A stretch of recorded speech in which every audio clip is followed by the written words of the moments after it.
Yes, so I think we are live on Facebook and YouTube now.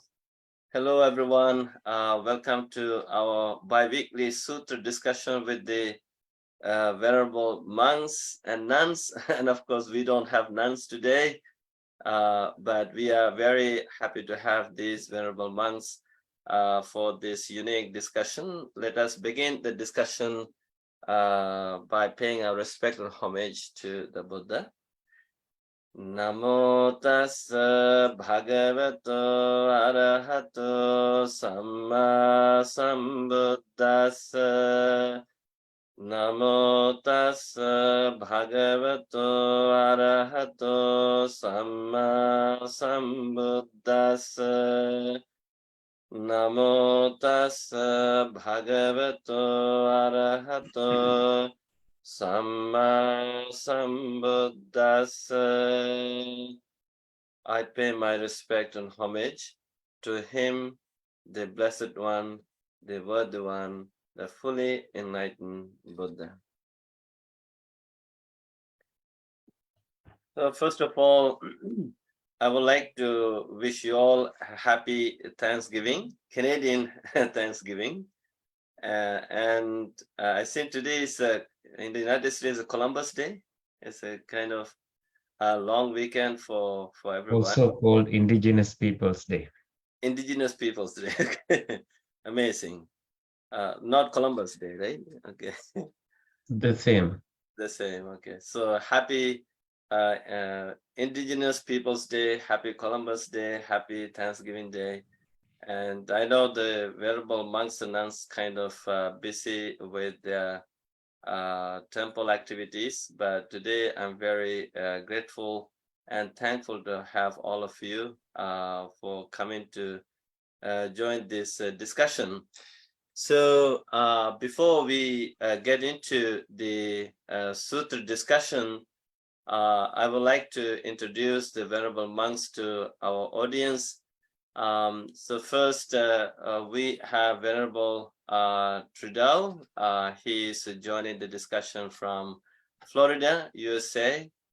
And then we have Venerable Bhante Sanat Vihari. He's from Los Angeles, but these days in the East Coast in New York.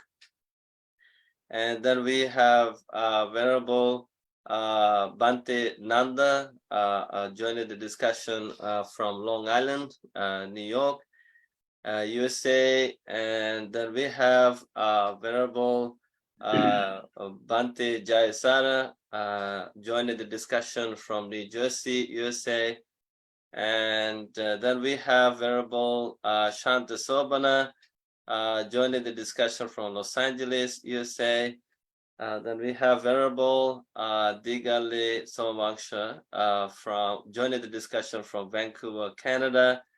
And then we have Venerable Bhante Kusala joining the discussion from Boston, USA. And we have some devotee families, and also I see Charlie, you're joining the discussion from Washington State. Thank you for your great interest in this discussion. And we have other friends who are here in Zoom platform. So I would like to give you all warm welcome to this bi-weekly sutra discussion. And also I would like to give a warm welcome to our Dhamma friends who are watching this program on Facebook and YouTube Live. So I have a kind request from all of you and from our friends, Dhamma friends who are watching on Facebook and YouTube Live. If it is possible, please share this program in your social media timelines for the greater benefit of all your family, friends, and colleagues. And I think on Thanksgiving Day, it's good to share this kind of program as a gift of Dhamma to your friends. So today's topic, I said last week, we had a great discussion on the first path of the Noble Eightfold Path, Samma Ditti, the right view. why is it so important for us to cultivate, and all of you shared amazing wisdom, words of wisdom with the stories. People greatly appreciated that. And today we are going to discuss the next path of the Noble Eightfold Path, Samma Sankappa, the right intention or right thought. So this discussion is going to be based on the one of the sutras of the Majjhima Nikaya, the middle length discourses of the Buddha, and the sutra number 19, Dveda Vitakka Sutta. And so we have made the topic of today's discussion as Samma Sankappa, right thought, pros and cons of two sorts of thinking. To give a summary of this sutra, I would like to kindly and respectfully invite Bhante Kusala from Boston. So Bhante Kusala.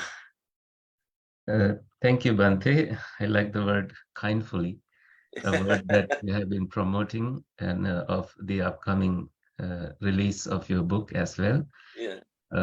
So I like everyone's attention on that wonderful book project that Bante has been doing, and he's about to publish his book. Thank you. And I really, as a companion of holy life, as the Sangha says, I really wish you all the best, and I want more books of you to come out uh, in the future. Thank you. Thank you. And that said, it's an honor for me to give a summary of this sutta. This is a very beautiful sutta, and I'm really happy you brought it to the discussion. This is one sutta where it says, what you think, you become. Mm. So the sutta itself says, whatever a monk keeps pursuing with his thinking and pondering, that becomes the inclination of his awareness. And so that is one thing that we can discuss based on this sutta. Mm. And this sutta gives a meter for us to divide our thoughts. Mm. And we ourselves, we can, when we ask questions, we ask the biggest questions from ourselves. Mm. And that is very important. When a monk is meditating, you are not responsible for anyone else's thinking. You are directing your mind in the right direction. In that, you can ask the biggest questions. Is this thought a sensual thought?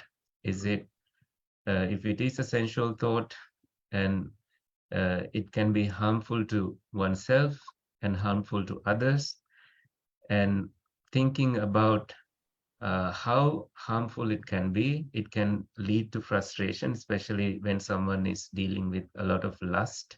Mm. That person is usually very frustrated, and it is not visible to others to know why this person is, very frustrated all the day. But, it can be that this person is actually dealing with some attachment, some form of attachment. It's like, a child is playing with his toys, and a mother would take the toys away, and the child is now very frustrated. So it's Mm. easy to understand with that the kind of thinking. But when we have come to that kind of place where you see that frustration, you abandon it. Mm. It's simple as that. It is thoughts of sensuality that can lead to frustration. It is thought of ill will, anger. Definitely, when a monk is meditating, he can count the times that he was angry, because he's not often angry, but you can count the times. This week I was angry 2 times. You can say that to yourself. Yeah. And you can definitely work on that, because you are not often angry, but you can definitely catch the times when you were angry and how hard it was on your mind, overall body, on your overall body's, health, and how difficult it was for you to see that from coming. It's important that we see that from coming. And knowing that, you see the danger of it, how harmful it was for you and how harmful it was for others, and you abandon it. And thoughts of uh, hinsa, destroying, harming oneself and harming others. This is a thought about maybe the first precept, mm, where you can use something to kill somebody or some animal. And these thoughts can come to us, that you may be doing walking meditation and you see those insects. Instead of stepping on the insects, mm, those bugs, can you instead choose a different kind of thinking? And that way you save the innocent lives, and you also save yourself from engaging in bad karma. And let me also point out, that this thinking, this sutta also says that overthinking is bad for you. mm, This is one sutta where it says that overthinking is bad. mm, Uh, you know, it says this way: thinking and pondering a long time would tire the body mm, and tire the mind.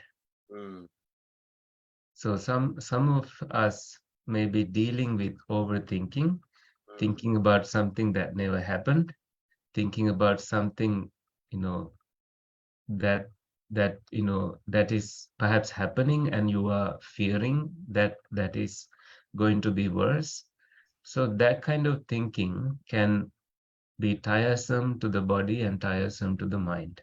mm, So the Buddha gives that beautifully in this discourse, and we can open up the discussion and learn from the venerable monks today. The Buddha also gives a simile. mm, It's like a cowherd. In the beginning, when he's training his cows, he has to poke them. He has to discipline them, because he sees the danger that he will be punished if any of his cows uh, go astray and destroy somebody else's crop. mm, And he will be imprisoned, he will be punished, his family will not get his support because he will lose his job. And these kind of thinking help him to do his job properly, so that he can discipline his cows and keep them on his guard. But when he has done his job, when the crop is harvested, he doesn't have to worry about that uh, any longer. And if he has disciplined his cows, he doesn't have to worry at all. But these are animals, and he has to keep them on guard all the time. And when you have guided your mind in the proper direction, there is also benefits of that. The Buddha says unflagging persistence was aroused in him, in the Buddha, and unmuddled mindfulness established. My body was calm, and my body was at peace. My mind concentrated and was focused. So these are the things that I can give, maybe in the form of a summary, and we can maybe touch these in our discussion, and maybe our venerable monks will bring more. And thank you, Bante. Yeah, thank you, Bante Kusala, for giving the summary of this sutra, Dveda Vitaka Sutta, the discourse on two sorts of thinking. And I think there's so much to learn from this sutra. Basically, Buddha is talking about his own experience of thinking two types of thoughts, like the pros and cons, like, and he really experienced the advantages and disadvantages of thinking these two kinds of thoughts. And I'm very happy to hear, like you brought up that beautifully, like overthinking. When people do or overthinking, thinking too much about something, a particular thought, or entertaining that, or focusing too much on that particular thought, how it tires the body and mind, and eventually, I think it leads to depression, I guess, right? When you start thinking too much about these negative thoughts. And here, Buddha is giving us a way of releasing or freeing ourselves from such thinking and going towards our fundamental goal, the liberation, the vimukti or nirvana. So let us get into this discussion. So I don't know, nobody has raised hands yet, but let me ask you a very simple question. How do we apply this teaching into our daily life? Okay, I see Venerable Bhante Jayasara from New Jersey raised his hand. Bhante Jayasara. Thank you, Bhante and Venerable Mahasangha. So this is when I read the email that this sutta was going to be the topic, I became very excited and giddy, because this is probably the sutta that I read, this is going back 16 years ago now, is when I really started getting into the suttas. And this was probably the first sutta that I read that solidified in me the Buddha's teachings as being very practical and pragmatic and able to be put into practice right then and there. I remember reading this sutta and I was like, I can do this right now. I can literally start, discriminating my thoughts in this way. This thought arises, that's what's happening. And I did. Right? And I really love this sutta. I teach this sutta a lot. I really recommend this sutta because it is something that anybody can do. Anybody can put this into practice. Even if you're a very beginner, brand new meditator, you don't have to have an advanced understanding of the mind to put this into practice. It's also a very good beginner kind of mindfulness practice. Let me take a minute and reflect on the state of my mind. What is arising? The Bhante Kusala mentioned the one line that the Buddha says in the sutta, what you think and ponder becomes the inclination of the mind.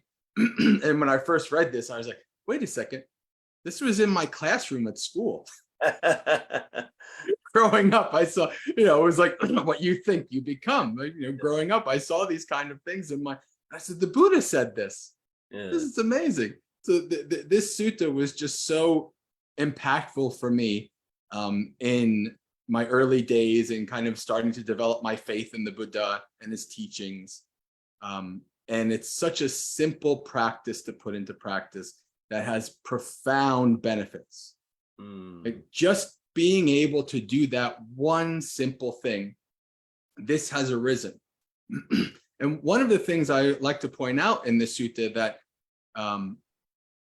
I didn't really recognize until later is the way the Buddha handles the unskillful mind states. This is very important. He says, when I recognize that these mind states will be harmful, I abandon them. And people might think this means is like forcing it out of your mind or something like this, but the Buddha says, no, I noticed. And if you watch that, at least in my experience, watching my own mind, for the most part, if you do what the bhikkhus and bhikkhunis in the ancient times did, I see you, Mara. What does Mara do? Mara goes away. Now, of course, later Mara comes back from a different angle and attacks you from a different angle. Yeah. But when you notice that you're, this unskillful mind state, this thought has arisen, most of the time, just acknowledging and understanding that this has arisen is enough for it to go away. And if it doesn't, the Buddha then explains what you do in the next sutta, Majjhima Nikaya 20. right? Removal of distracting thoughts. But this was also very profound for me because I realized when I noticed that, okay, this is an unskillful thought. This is not good. If I acted out on this, it would be harmful to myself and others. And just noticing that, I could let it go.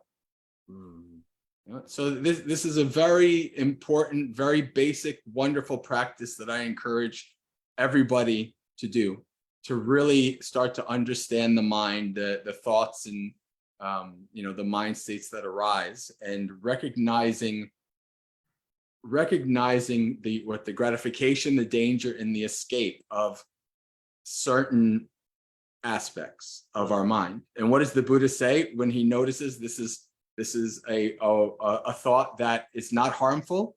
I could think about it for a day and a night and no harm would come. So if it's a good thought, if it's a beneficial thought, then no problem. If it's an unskillful thought, let it go. That's all. I'm gonna give it to the other monastics. No, thank you, Venerable Jayasara, for sharing that insight with us. I think we all monks have read that sutra. Even for me, I have been reading this sutra many times. Every time I conduct a retreat for my meditation teaching. And I remember maybe Venerable Sanata Vihari is very interested in Bhante Punnaji's teachings. I know you have put his teachings in somewhere together. He used to talk a lot about a kind of, his phrase is called selective thinking. He used that word a lot, selective thinking. That's how I got into that sutra and how to understand it. So when you select the good thoughts to think and how it impacts you for your own betterment, but if you select to think the negative thoughts, how it destroys your peace of mind. And I realized, wow, this is amazing. And then after that, I started talking about it a lot. So I'm glad to hear that Venerable Jayasara, you read this sutra first and how it impacted you. So this is very interesting. And next, I see Venerable Shanta Sobana from Los Angeles. Venerable Shanta Sobana, what's in your mind? So thank you very much, Venerable Sirs. And actually, as other Venerables mentioned, this is a very beautiful sutra. Yeah. We always take this sutra as one of the basic sutra to discuss our meditation. The very reason is because in the Western world, it is most of the people familiar with the free will.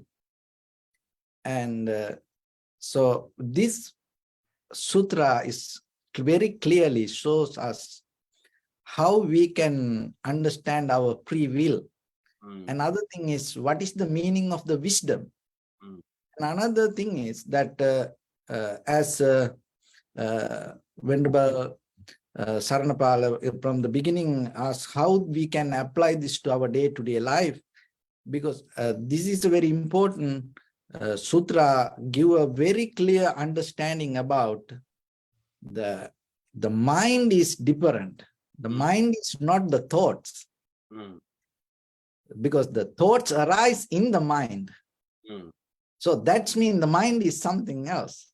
But most of the time people tangle with the thoughts believing that is everything, but not. The life is beyond the thoughts. So sometimes we so attached to our thoughts, and we, because of that attachment, we keep repeating again and again and again. That repetition brings us to react. So that reaction creates some kind of pattern which we call the habit. So that habitual pattern sometimes give us a hard time, and it is not profitable for us. So anybody, if look for a change, this sutra beautifully shows and how you can gain that change by yourself. Because when it comes to the Buddha's life, that we know through the sutras that that wisdom means not something came from outside, not it's someone else that kind of like the someone else initiate. It's just observing, recognizing. So this is that in the Buddha in this sutra very clearly mentioned how most of time how he understood this wisdom. So when he observed the mind, he saw two kind of thoughts. So that one is desire, ill will, cruelty, and other thing is renunciation, loving kindness, and compassion.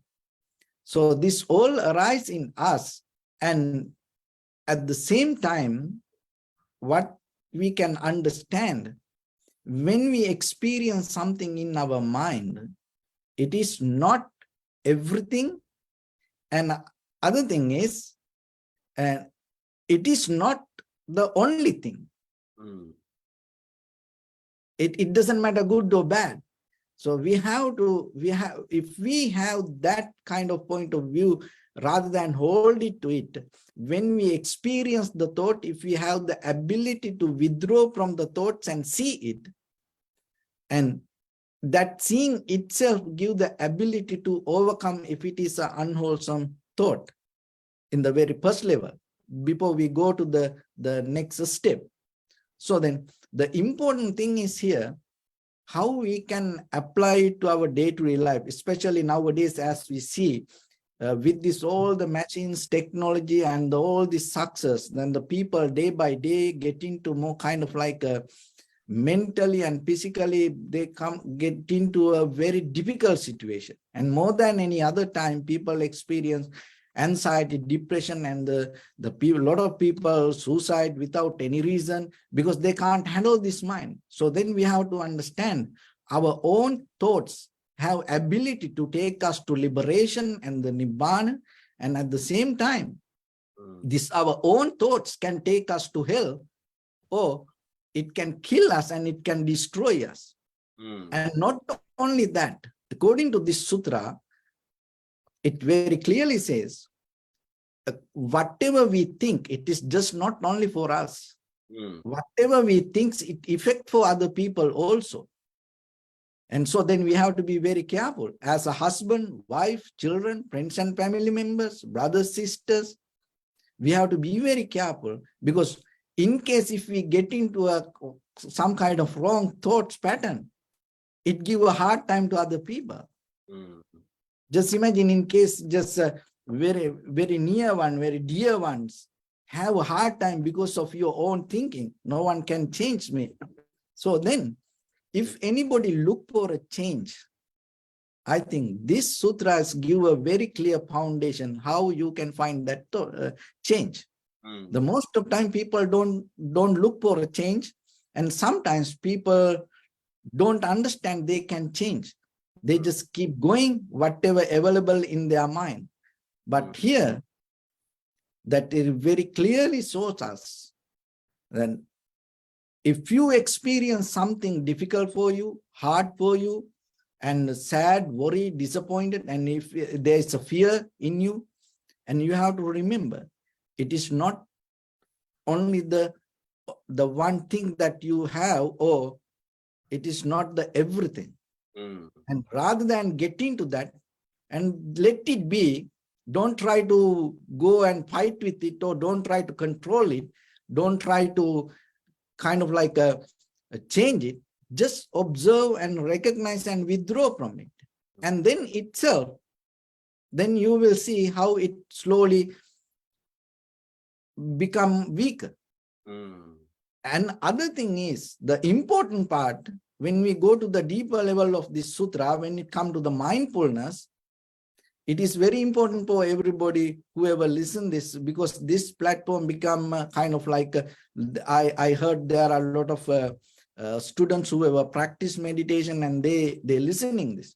So if anybody look for a change, and if anybody look for to cultivate the mind, this give a very clear answer how you can cultivate that. Because mostly whatever we think, so the mind is separate, mind is our background, so our foreground is our thoughts. So then sometimes when we don't see the background, that means we don't see our mind, we see our thoughts. So thoughts arise because of our past experience or all the future desires. So then, but important thing we have to understand, it doesn't matter whatever the thoughts we experience from the past, or it doesn't matter how the thoughts we experience regarding our future, that both we experience in the present moment. So if you recognize that, it gives ability for yourself to take a choice. So if you can develop that conscious choice, it's always going to give an opportunity for you to change. So that is according to the Buddha's teaching, that we can see how you can develop your free will. The free will doesn't mean it exists somewhere or it's depend on someone else's wish or opinion. It's dependent according to the very necessary condition of the present moment of your mind and how you understand it and how you react to your own thoughts. So as other venerables mentioned, each and everybody have opportunity, rather than going with the difficulties or the repeating or reacting to the same thing. And see yourself, and if it is hard for you, difficult for you, sad for you, don't keep repeating. You have opportunity and you can change it. So to change that, you have to see the very present moment of the condition of your mind and understand it. So when it comes to the wisdom, a lot of people ask, what is the wisdom? What is the wisdom? So according to this sutra, if you are capable to see your own thoughts by your own mind, then you will see how things come to be as they are. So that's mean that what we experience, this everything, end of the day, it is our own thoughts. Yeah, so you actually brought up a lot of stuff here. Like, I think we have to honestly think about the importance of this teaching for our own self and also for the benefit of others. It's not just me. I think what I get from you, Venerable Shanta Sobhana, is I think you would be very happy to hear this. There's a book. The title of the book is called I Am Okay, You Are Okay. This book was written in 1960s by an American psychiatrist. And when I saw this book, actually, I fell in love with the book. And I started reading it, and I do talk about it a lot. So now I see the connection, like what the psychiatrist is saying, basically, be mindful of thoughts and then how these negative thoughts are impacting our life to making ourselves so miserable, and how we can improve our health and wellness by shifting our attention to something brighter or better. So I think this is the very reason why today's the modern psychology does talk about this. Like a psychologist always talk about this, what we call the shifting attention. So this shifting attention, the technique was first tried by the Buddha himself prior to his enlightenment. And he tested it for himself. He said, okay, now these are the major unwholesome thoughts destroying the peace of mind. And these are the three major wholesome thoughts bringing me to what I'm looking for. So I think this is a great sutra to discuss more in detail and see whether we can shed more light about the wisdom and insights we find in this sutra. So thank you, Venerable Shanta Sobana, presenting your ideas in such a beautiful way. So now we see next Venerable Trudell from Florida. What's in your mind? Salutations to all of the venerables present here today, and I'd like to acknowledge all of the lay people, men and women here today. I feel right at home with all of you, very comfortable in your chairs, joining us on Zoom. I apologize for the interruption of standing up. I was trying to find my notes for today's discussion. Okay, that just fell. All right. Okay. And yes, today's discussion is a very, very important in the Noble Eightfold Path. And I was wondering when we were going to cycle through the Noble Eightfold Path, and here it comes. Science tells us, research tells us, each day we experience about 70,000 separate thoughts each day. That is quite tormenting if you think about it.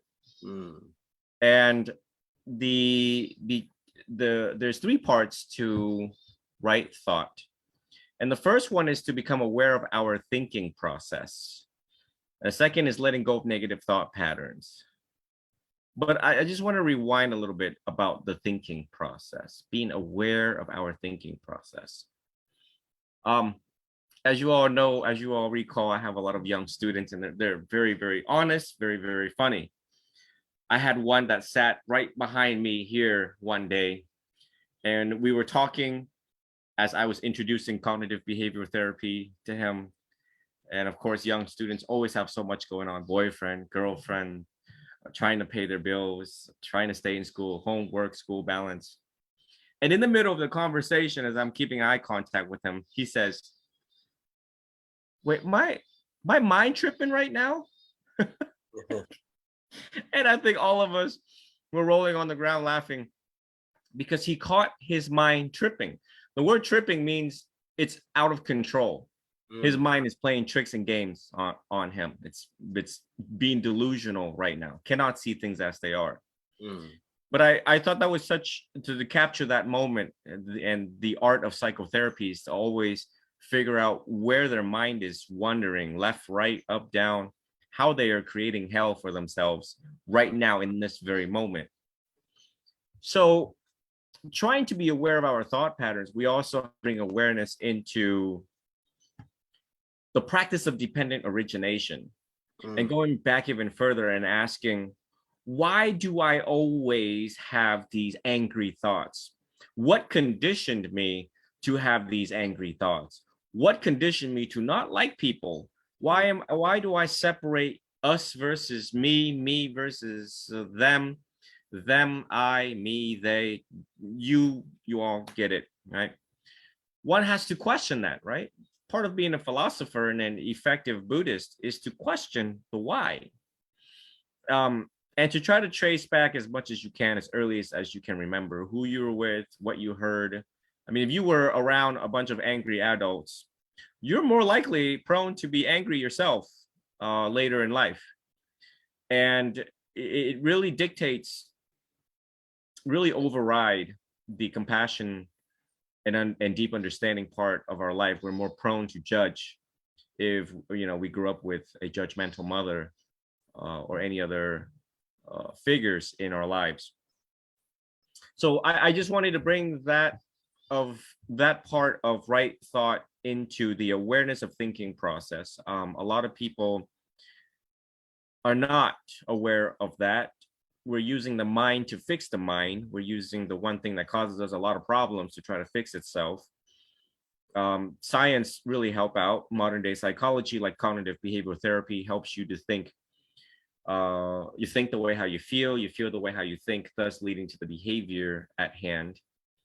Then earlier, Venerable Shanta Sobana, Jayasara, Venerable Jayasara, spoke about letting go of negative thought patterns. Then our next question becomes, how do we let go? And now I want to kind of piggyback and try to help everyone connect the dots with some of the things that the venerables have said here. It's difficult letting go. Clinging on, our mind tells us it's safe. It's safer if you cling on to this. But if you let go, it's not going to be safe because you're vulnerable. It's like, it's no different than me opening my hands like this. And I feel vulnerable, you know, prone to attack. So that's what the mind is trying to do. Now, Venerable Sanata Vihari, previous biweekly, spoke about sutta. He's very, very on point with cultivating faith. And I want everyone to think about when you're at the dentist, faith and confidence in the dentist. If you have an emergency, like I did at one point with your tooth, you step into this office and I said, yeah, dentist, you know, there's his degree. You should trust him. He's going to pull your teeth. He's going to cause a lot of excruciating pain. And I had to learn to trust my dentist. And as you sit in the chair, they recline you, they give you instruction, and you just do it. Because why do you do it? Why do you have to tilt your head back? Why do you have to sit still or open wider or do what they need to do so that you help your dentist get the job done and in the less painful way possible? Because you have unshakable faith and confidence. The word unshakable, Venerable Santa Sopana also reemphasizes over and over again. So when a monk tells you, and the Buddha told you to let go, you just have to pretend like you're going to be in a lot of excruciating pain. And it is wise to listen to the wise, to listen to the office of the wise, to let go. It is a shot in the dark, isn't it? And of course, in many other talks, we also explain how to let go. But having faith in the monastic order, of which all of us had to renounce, the colors we wear, is part of today's right thought. That we thought about renouncing, we thought about giving up, we thought about letting go. We had to let go of our old lives, our old identity, our old pain, sorrow, misery, in order to take this leap of faith, the satta, and to put our faith and confidence in the methods that the Buddha gave us so that we can, in fact, achieve true inner peace, liberation, and freedom. Also, I wanted, because we don't have a lot of monastics today, so as soon as I see, oh, okay, I see a hand already. I'll be considerate of the time. Please take your time. Just reviewing here real quick. Okay, also known as right aspiration or right motivation. Motive. I also want to touch up on that. Our world conditioned us to accumulate more things, more status, more material wealth. Okay, you look next door, you know, the White House, white picket fence, the Jones, trying to keep up with them. If she's wearing a 2-carat diamond, you want to, you know, wear a 3-carat. If he's driving a Mercedes and you run a, you know, a Bentley. And this puts us in an unconscious race with our fellow humans. And, you know, under right thought is right intention. So the other thing is to bring to awareness, what is your motive? What is your motive right now? And that seems to really, people are like, huh? It's kind of like me taking a flashlight and, like, you know, or walking by a room where everyone is playing in the dark and you just hit the lights on and everyone was like, huh? Questioning motive is a very important thing. And questioning motive in other people in your life is also an important thing. The bigger the group, oh boy, we're going to have people with hidden agendas, do we not? And part of choosing people who are wise and friendly and compassionate and understanding, yeah, you really got to know, you got to really want to get to know these people on a very intimate level, confronting in the presence of another. So yeah, you really want to know what your intention is with them, and you really want to know what their intention is with you. Don't fall into the trap of a room of thoughtless people. I think what I'm trying to say is a room full of thoughtful, intelligent people. And the word thoughtful can also go hand in hand with compassionate, understanding. When someone is thoughtful, right, they hold the door for you. When someone is thoughtful, they say, excuse me. When they're thoughtful, they ask your permission. They ask for consent. If we look at all of the thoughtful things that humans do, we really appreciate them. And we say how beautiful that person actually really is, that person took the time out to listen to my story, to ask for clarifications, to apologize, to really try to communicate with me effectively during these difficult times, or trying to create harmony in my workplace. And lastly, I like to look through here in my little cheat sheet here. Right thought or intention means thoughts, feelings, desires, and intentions are in complete harmony with the wisdom of life, in accordance with the way reality works. This is more comprehensive. That's why I like this cheat sheet. With right thought, our thoughts and intentions are completely free from selfish desire, hostility, and cruelty.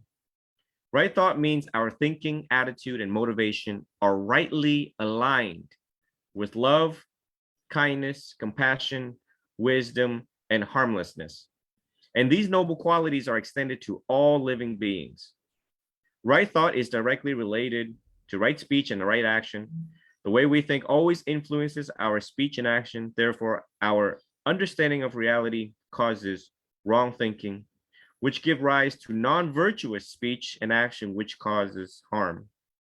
Right thought gives rise to virtuous speech and action, which brings happiness and benefit. When our thought, desire, intention, and motivation are in harmony with reality, the way, the Dhamma, this is right thought. Through right thought, we cultivate wisdom, an essential aspect of the path. And so, yeah, I just wanted everyone to see the comprehensive paragraph that is there. And wrapping this up from my contributions, Venerable Saranampala knows that there's quite a few followers on my Instagram and TikTok and all of that, but I use it for social research actually. So earlier today, 6 hours today, I posted something what Plato said. It's right here. It says, by caring about the happiness of others, comma, we find our own. Okay, period. That's by Plato. But the most interesting thing in there is, in comparison to another post that I wrote, received 900 likes, and but that one only 50. Why 50? Incomparable to the other post? Because we see the selfishness, we see everything that I read earlier under right thoughts, that how far people are, how far away they are, and even just the discomfort of thinking about other people's happiness, right? We've been so conditioned, that vicious cycle, me, my, I. No, it's, when I'm sure in their mind, they're like, no, my happiness comes first. I'm not going to care about other people's happiness. Opposite of what our great philosophers have said. So it's by and through little experiments like this that gives me insight into the minds of my students out there, and how we need to do our part as Buddhists to look at our own motivation, desire, and aspiration, and practice loving kindness meditation, practice compassion, so that when we see other people happy, that right there is a great source of inspiration for our practice every single day. Mm. I'd like to yield the floor back to the monastics. Thank you so much for having me. Thank you, Venerable Trudeau, for sharing your thoughts, and also this is like you put the Plato's thought, and I put today I shared His Holiness Dalai Lama's saying our prime purpose in life, this life, is to help others, and if you can't help them, at least don't hurt them. And I think this is in line with these teachings that we see the essence, the power of these teachings that can be applied to everyone. So thank you for sharing. I know, Venerable Trudeau, you actually do a lot of research and preparation for these things. You have notes, and it's always good to share these notes in simple ways. So thank you so much for sharing your wisdom with our audience. Next, we see Bhante Kusala raising his hand. Bhante Kusala from Boston, what's in your mind? Bhante, I have been listening to what Venerable Tridao just briefed. Yeah. And he brought up the Eightfold Path. And I like to also, this Eightfold Path leads to the ending of this sutta, where the Buddha actually gives us the result of this kind of thinking. That he says, when the mind was thus concentrated, purified, bright, unblemished, rid of defilement, pliant, malleable, steady, and attained to imperturbability, I directed it to higher knowledges. And the nature of a mind that is so developed, the language here is so fascinating. So that a mind that earlier that, according to our discussions, we figured out that overthinking mind or unwanted thinking, and that mind is bent toward something else, a distraction for sure. And there are these people who always curse. They use a word that it shows how habituated they are, and you hear it. And the other day I was with a friend, two friends, in a children's park. We were seated and having coffee, and it I was very uncomfortable listening to how many words of curse he used in 5 minutes of conversation. And there were children around us. Because I felt so uncomfortable, I said, shall we maybe find a different place to continue our conversation? Because I see parents, maybe they were polite, they were not giving looks to us, but I can sense that maybe this is not great. It may have been so that this person lives in that way in his house all life. I was also looking at how my mind was reacting to it at the time. The Buddha indirectly here in this Dvedha Vitakka Sutta speaks about loving kindness. How in those situations we can use, instead of angry thinking, we can say, may I suggest a different location. That kind of conversation brings peace immediately. In any conversation, I could notice that. Instead of confronting, we never know what we are going through. I saw this image, there's a circle and then there's a dot, and that dot is what we know of somebody else's life. We never know what the whole, circle is doing in their lives. I may have mentioned that before. So this sutta, I think, if we really zoom in, we can see loving kindness in here instead of anger. Imagine aspiring Buddha, Bodhisattva, meditating in the forest. How can anger arise in him? There's nobody to fight. He was mostly alone. Maybe he had the 5 ascetics supporting him, and they can be a little annoying because they are pushing him to some kind of other path. The Buddha talks about it. It's he gives a simile here using deers. Deers can be fooled, and then a wise man comes and say that's the wrong path, and then those deer are directed in the right path. But just imagine the Bodhisattva was not even with the 5 ascetics. He was alone, and he had anger in him. You can be angry about someone you met in the past. You can be angry about something you imagined. You can be angry about a tree that is making noise, about a bird that is making noise. There are different ways that anger can be provoked. So in fact, this morning, I wrote this poem in English. I said, laugh at your anger, never serve tea to your anger. It'll keep visiting you. It'll keep calling you. Never answer that call. Let it sleep. Never wake it up.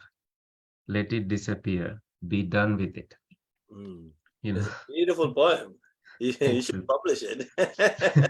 It's in a postcard. Maybe I can send it to somebody. Yeah.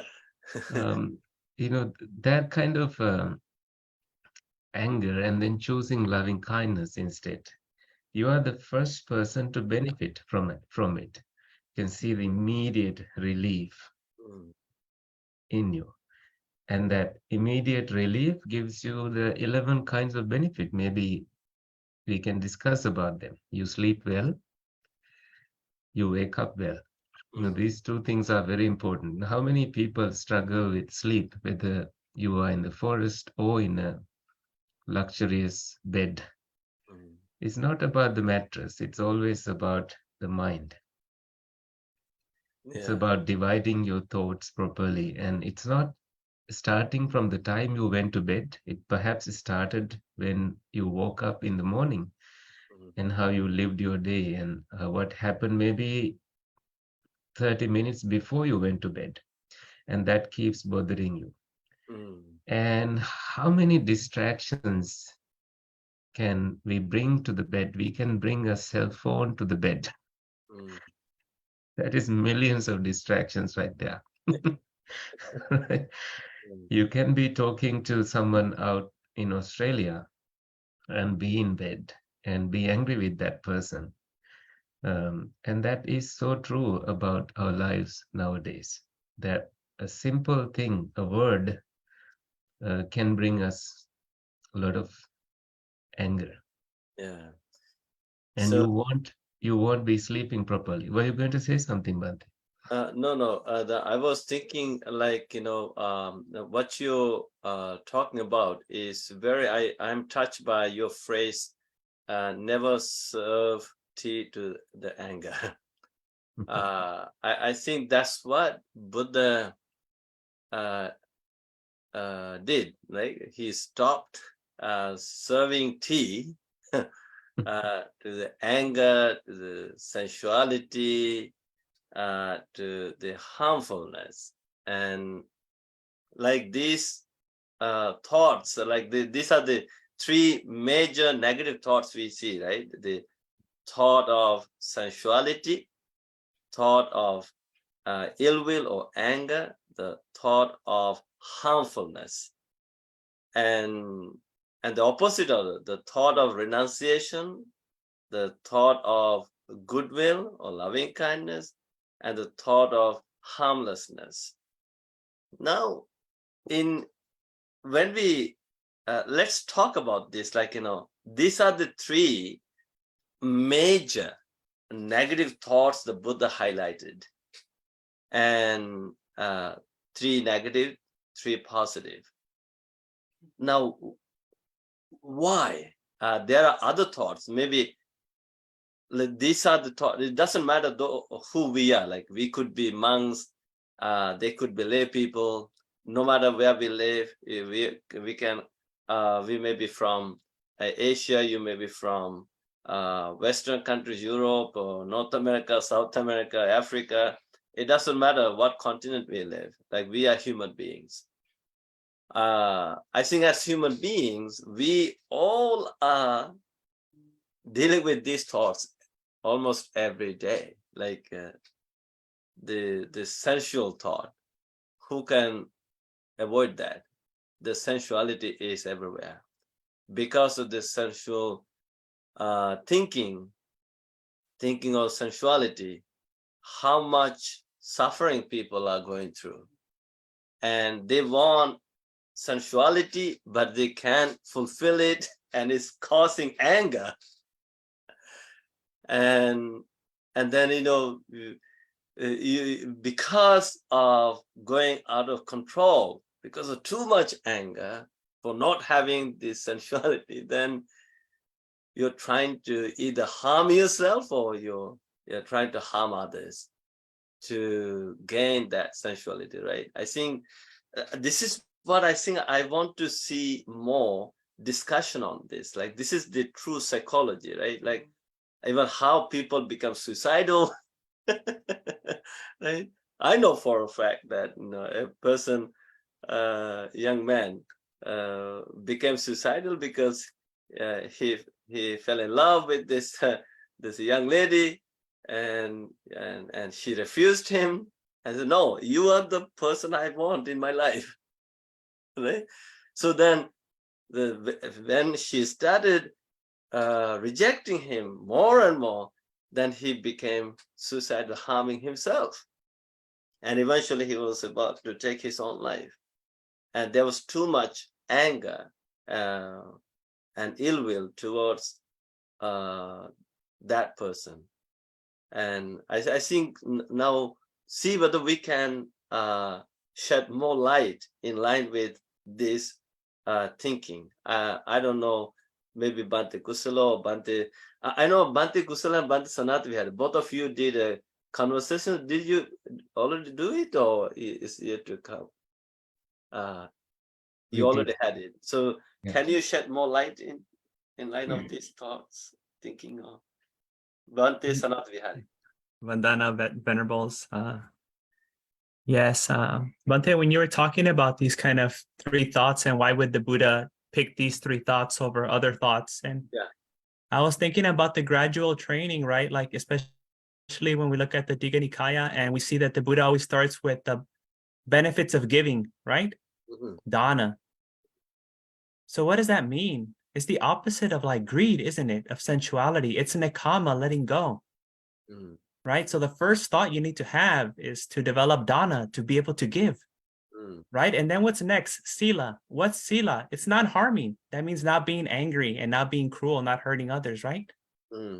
So then I see these 3 thoughts as really the development of the beginning of the gradual training of practicing dana and sila, right? And then you can take that further into meditation, which will be bhavana, the next part of the gradual training.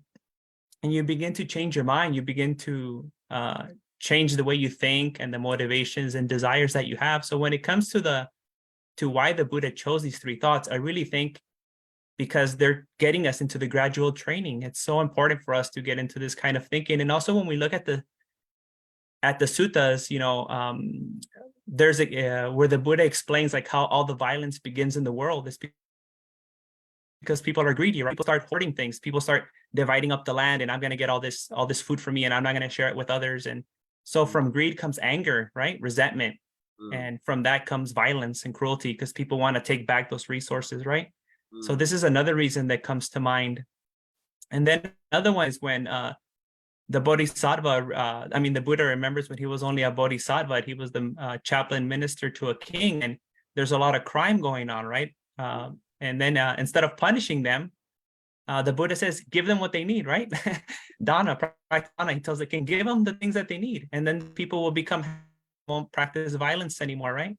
So we see the same pattern, right? We see the same pattern of giving, the same pattern of goodwill and compassion over and over and over and over again. So maybe we don't hear Sankappa, maybe we don't hear Vitaka, but they're practiced in action and in speech and in the Sangha and in society. So I think it's just the same message, right? So many times we talk about that the Buddha only taught, dukkha and the path to the end of dukkha, right? That's all the Buddha taught. So I think, we can also say all the Buddha taught was like, nekama, avyapada, and avihimsa, the same thing over and over and over again, just in different ways, Bhante. But I also wanted to share a story, Bhante, about like the thinking, the thoughts, going back to the beginning. Please go ahead.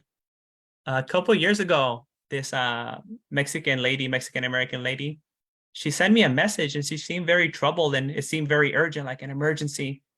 And so I answered right away and I said, "What's going on?" She's like, "Bhante, I need your help. I can't stop thinking. I'm thinking too much and it's bothering me too much. I don't know what to do. I try to practice meditation. I read the suttas. I listen to your Dhamma talks, but just all this thinking, I don't know what to do. Please help me." And then I said, okay, imagine this scenario first before I tell you anything. Just imagine this. From the moment that you wake up to the moment that you go to sleep, you have thoughts of loving kindness and compassion, right? Thoughts that benefit others and benefit you. And you're thinking this all day, right? Nonstop thinking, compassion, love, kindness, all these things. Do you think you would have called me today? No, Bhante. Why not? Well, those thoughts are very nice, Bhante. I wouldn't have to call you. So is the problem thinking or what you're thinking? She goes, "Oh, Bhante, it's what I'm thinking," right? Unskillful thinking. So, there's this kind of like narrative in the West that thinking is bad, right? Like a lot of people come to meditation because they want to get rid of thinking. Because they don't know how to properly think, right? They're looking for they think that samadhi is like a lobotomy or something like that, where they won't have to think anymore. But we see that the Buddha wants you to think, but he wants you to think the right way, right? To have the right view, to have the right intentions, to have the right kind of thoughts and desires, even desire, right? Kusala chanda, like all these things are right. So there's like all these misconceptions about what the Buddha taught. And sometimes we think that we need to get rid of thoughts, but it's about being skillful and having wholesome thoughts, properly being able to use, like Bhante Punnaji would always focus, right? Selective thinking. Instead of thinking whatever thought comes to mind, you choose the thought, you select the thought that you want to come to mind. And that's really the training of the Chatari Samapadana, right? Like the Samavayama, being able to choose one thought over another, right? If an unwholesome thought arises, you get rid of it, pahana, eliminate it. How do you eliminate it? In Vitaka Sutta, Bhante, in the Vitaka Sutta, it says that you eliminate the unwholesome thoughts of greediness, of anger and ill will by replacing them with the wholesome thoughts of renunciation, avyapada, and avimsa, right? And in the Vitaka Santana Sutta, in the Dvaita Vitaka Sutta, it gives the example of a carpenter, right, working, and they have these pegs because there wasn't any nails. And he says you take one out by replacing it with the other one, you push it out, like with the other one. So what do we do when we get angry thoughts? We replace them with a wholesome thought, right? With a kind thought.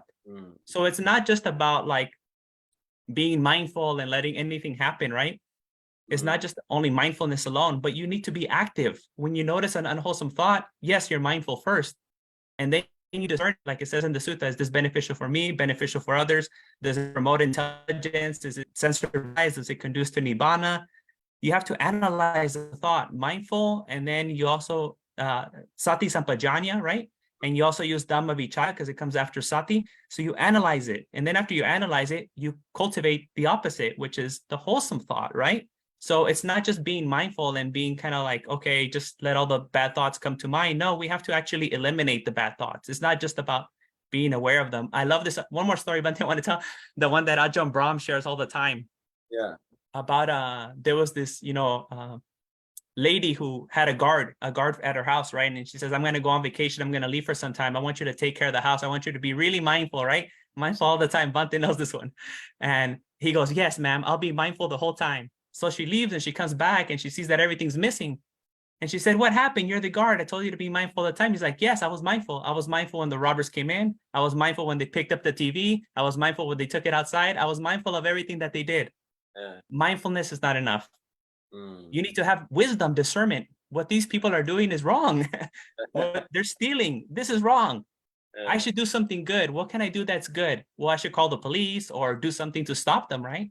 So mindfulness is not enough. We need discernment. We need to be able, we need Dhamma Vichaya to analyze, to investigate. Is this a wholesome or unwholesome, right? We need to clearly comprehend. Sampajanya, understand clearly and comprehend what's going on. And then do the wholesome thing, right? Do the wholesome thing. So I think, you know, the sutta is so important because it takes us beyond mindfulness. I remember, was it like last year, 2 years ago, there was a conference, right? Like what's next beyond mindfulness? I think there was a conference like that.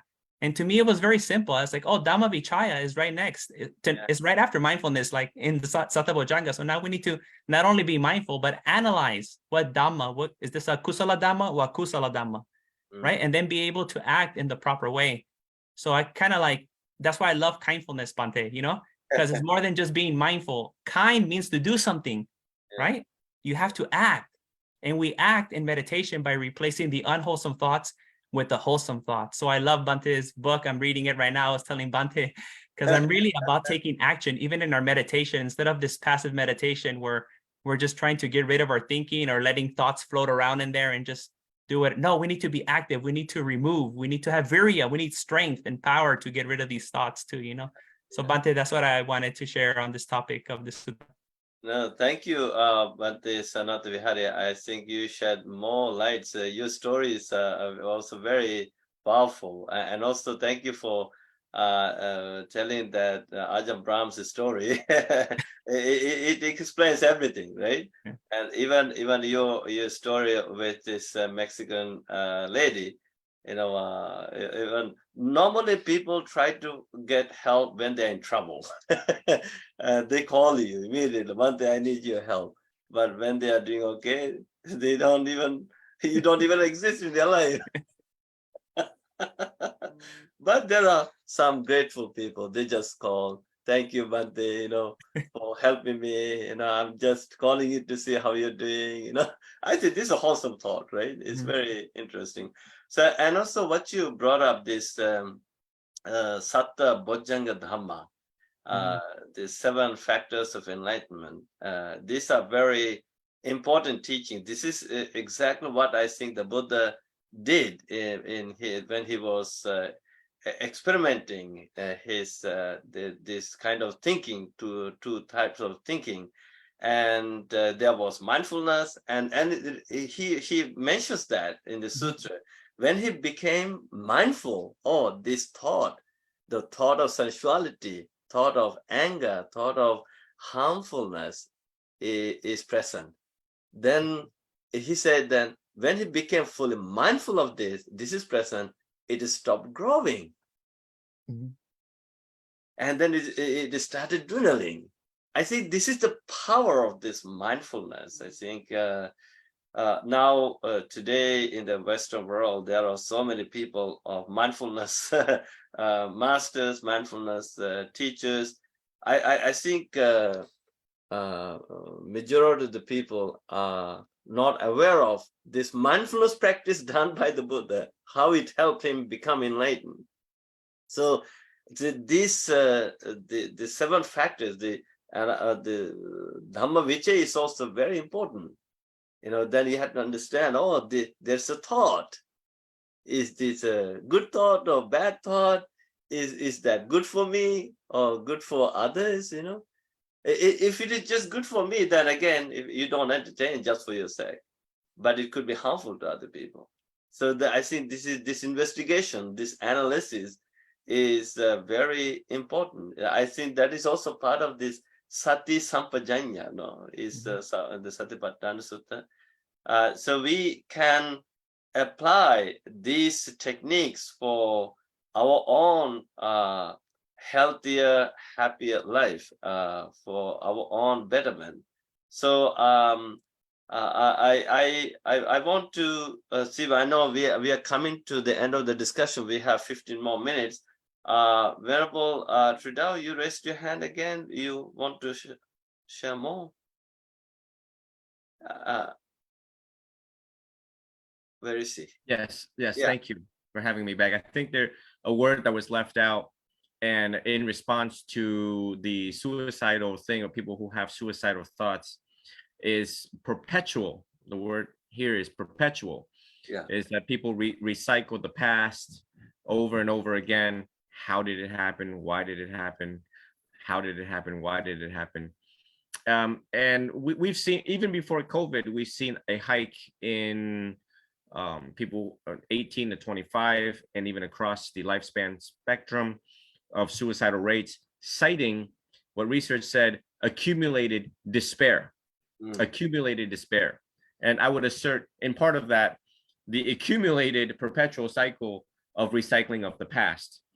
And the mind finds faults. We know that. It's just the mind was designed to veer towards negativity. It's funny, it's designed that way to ensure our survival, but obviously somewhere down the line it's a double-edged sword where it also assists us in accumulating so much despair that we're driven to suicides. And the other thing is, as today we talk about the how in cultivating right thoughts and how to battle effectively against the perpetual negativity of our minds and what the world is trying to do to us, the TV, CNN, MSNBC, all of the news outlet is, so Venerable Sarnapala is on my Facebook, and Venerable Sanatha Vihari pops up from time to time. And, you go on your phone and you see, and I keep on looking at the frequency and recency of Venerable Sarnapala, the series of grab your coffee, Dhamma talk, and 10 steps to this, 11 steps to happiness. He's got a whole series. And if I were to train more novice monks, I mean, the few that I have now is already driving me crazy, but down the road, I have decided to make it mandatory that they have to listen to you for 1 entire year.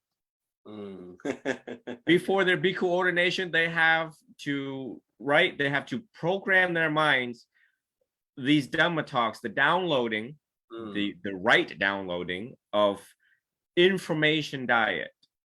I mean, it's no different than when I started out, having to every day look for information to decipher, to distill, to disseminate how we're going to teach the people in a way that they could understand what is most useful, what is most beneficial. So for all the lay people that is out there who struggles with the vicious cycle of the perpetual mind of negativity, one way to combat that is a sheer determination that tomorrow morning, I'm going to grab my coffee and I'm going to join Venerable Sarnapala on Zoom with the rest of all the Canadians that's there and everyone else around the world that's listening. It is one way. It is one way, in addition to reading and just jamming your head with all of these books of positivity. It's so good. It's like food for the soul, food for, just chicken soup for the soul. We know those series of books. And for, the life of the Buddha, the biography of the Buddha emphasizes faith, right? And then you have the monastic order that, teaches you the hows in small increment, easy to digest, along with the morning coffee. So I'd like to yield the floor back to everyone else, but thank you. I just wanted to add that towards the end. Oh, thank you very much, Trudeau. Very so kind of you. And I know the people are using social media. They're spreading the negativity, but I'm using the social media to add something positive. I think we need a balance here. So, Venerable Shantasovana, you raised your hand again. Yes, please. Venerable. Yeah, I want to just give some information regarding the sutra to our audience. Yeah. That if anybody want to look for a change and like that, always remember to have a higher purpose. Because once you have higher purpose, that will help you to cling and hold and go with it rather than go with your own mind. And another thing is that whoever around the people that need to remember not to label people and give a chance, because sometimes as when someone do a mistake and other people may be repeating that mistake and start to call him and put label on that person and then keep repeating and reminding, oh, remember you did that, remember you did that. So like that, most of time we see in our ordinary life, we are not available to give a chance to others. So I think according to this sutra, that it always say, even though a person make a mistake, sometimes there is a that different person inside that the skin. So with the compassion, with the loving kindness, if we can open our hand, our heart to other people, and whoever made a mistake, okay, I will give a chance and try again and move forward. So like that, even in a family. So it's kind of like I think it's give us opportunity to bring the teachings to practice, because end of the day, we are the one who need to change ourselves, and at the same time, out of our change, other people should get the benefit. So if we look in that way, and it become a more profitable skill to all of us. And I want to give a chance to others. It's okay, whatever I have done, it's okay, just give a chance. Maybe next time it's going to work or not, it's okay, but still we have to believe the change, because when it comes to fundamentally, and according to the Buddha's teaching, everything changed. So we no need to hold it to thinking or believing, oh, that is the only thing. No. Yeah, that is, I think, Venerable Shantasopan, I really like the how you use this, the phrase higher purpose. Everybody should have a higher purpose. And I think even in this sutra, Buddha did have this higher purpose, right? His high purpose was nirvana, enlightenment. And then he realized these negative thoughts are not serving him to achieve his high purpose. Then he chose to let them go. Like even here, for practical reason for the people in day-to-day life, people also could think about, they could be mindful of this kind of three negative thoughts, three positive thoughts. Okay, the thought of sensuality, the thought of anger, thought of harmfulness. Do these thoughts serve me for my higher purpose? Now what could be the higher purpose? I think the people would agree, everybody would agree, I think. The higher purpose of every human being is to be happy, to become happy.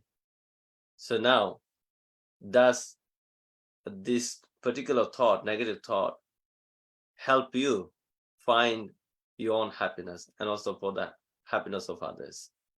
So then Buddha also said, okay, these are the three kinds of thoughts.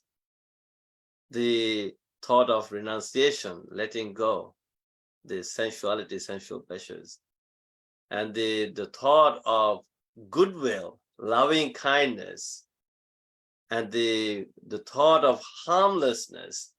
Actually, this is good for everyone. For me personally, I'm at peace with these thoughts, and my peace is also having a big impact on the people around me and globally.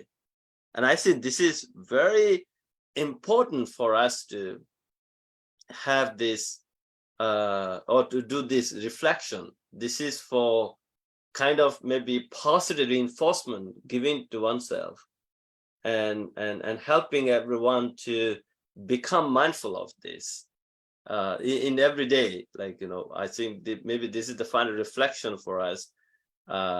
Like maybe I'm just like, I know a Venerable Trudeau, you just said, how like a person gets more than 17,000 thoughts a day. Of course, scientifically proven this. Now, out of these thoughts, like, when I used to teach at the University of Toronto, I have given an assignment to experimental assignment. I say, you guys don't have to go to library to read extra books. Your assignment is this. Like, you just wake up one day, like in the morning, whatever time you get up, and just observe the thought. From that moment till you hit the bed in the night, throughout the day, whatever thoughts pop up, just write them down. And then you could do this for a couple of days, and see the number of thoughts, whether they are negative or positive. And then, of course, some students actually chose to do this assignment, and they were so surprised that out of these 17 or 18,000 thoughts, like almost all the thoughts are negative. Like, thinking of the sensuality, and the thinking of something or somebody with anger, and then the thinking of harming. So these are, I said, this is how people become unhealthy, right? Live an unhealthy life. So here is a way how you could live your life with good health, and how you could make yourself happy. So this is a very important teaching that could be practiced by everybody. So I'm very grateful to all of you, venerable, I would say venerable sirs, all the venerable monks who came onto Zoom platform to share your own experience, your own insights, for the greater benefit of all the people who are watching this program. And this is a good karma that we are doing together. And we are bringing so much light, and people are greatly appreciating this. On this Canadian Thanksgiving Day, I would like to express my true gratitude to all of you for coming bi-weekly.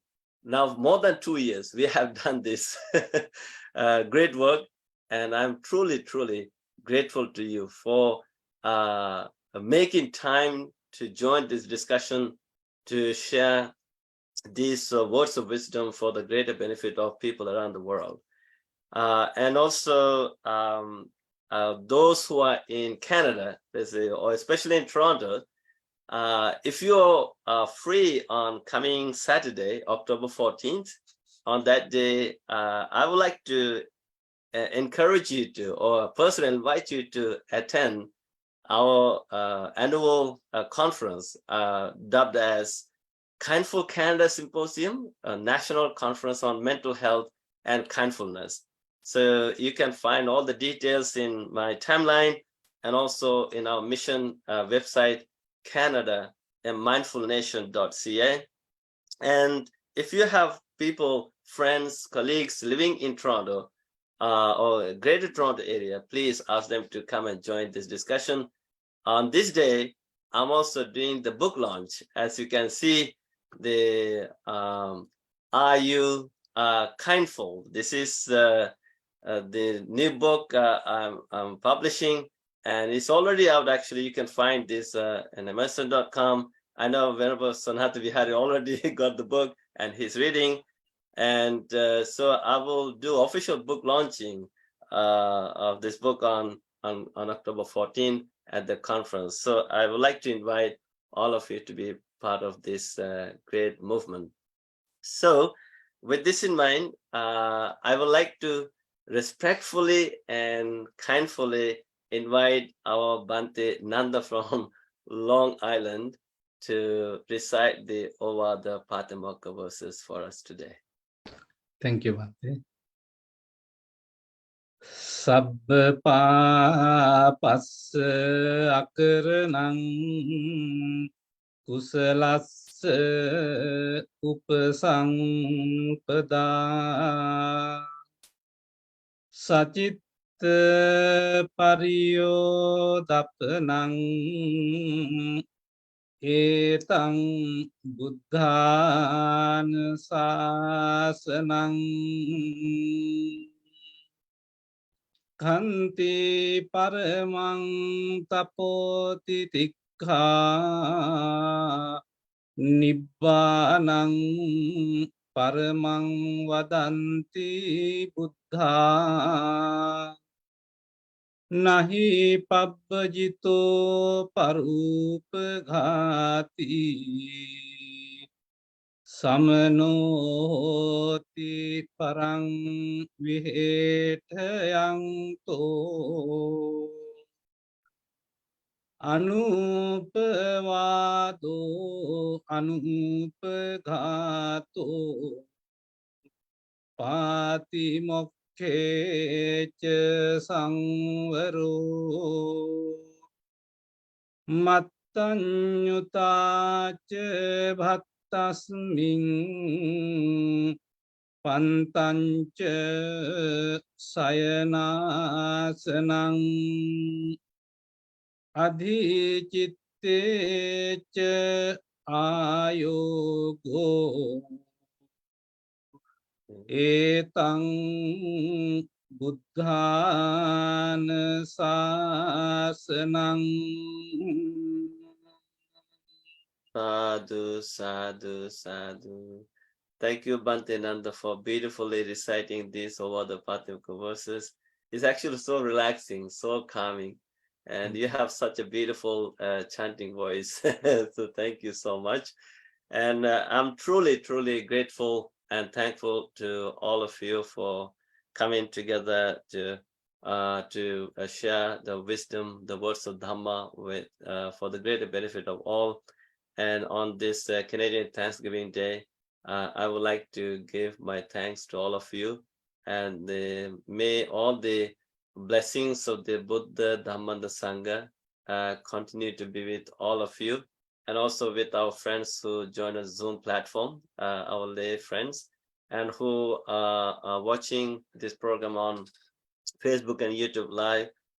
May all the blessings of the Noble Triple Gem continue to be with all of you for your longevity, happiness, peace of mind. May Devas, celestial beings, continue to protect and guard all of you with the divine blessings for your health and safety.